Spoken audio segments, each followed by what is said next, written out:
At the same time that Justice Alito was making, I kid you not, making jokes about black children in Klan outfits during the debates yesterday about basically whether businesses that do business with the public should be allowed to discriminate against gay couples, against gay married couples, or couples that want to get gay married, and gay couples that want to get married, or lesbian couples that want to get married.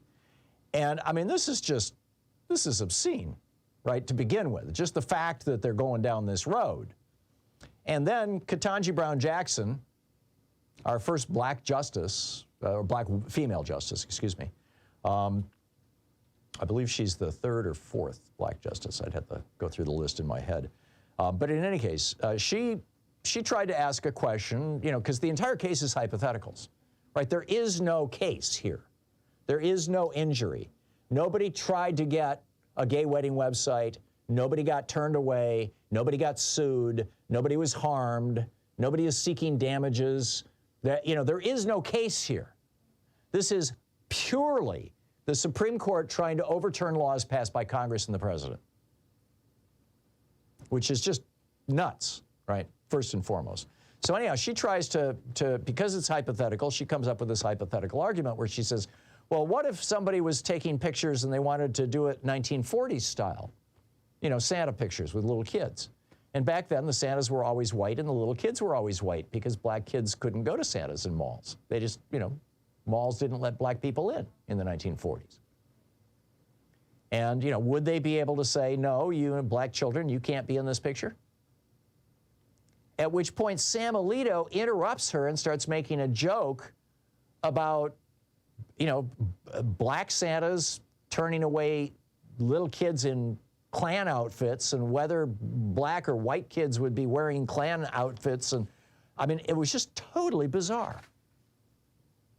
And then as if to put a punctuation point on what these guys are really all, really all about, yesterday, Vladimir Putin signs into law in Russia the law that I think Sam Alito wants here in the United States.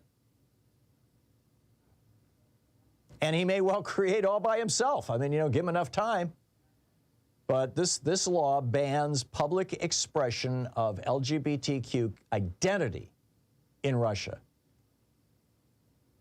In other words, if you are perceived as behaving in a way that is gay in Russia now, you can go to prison.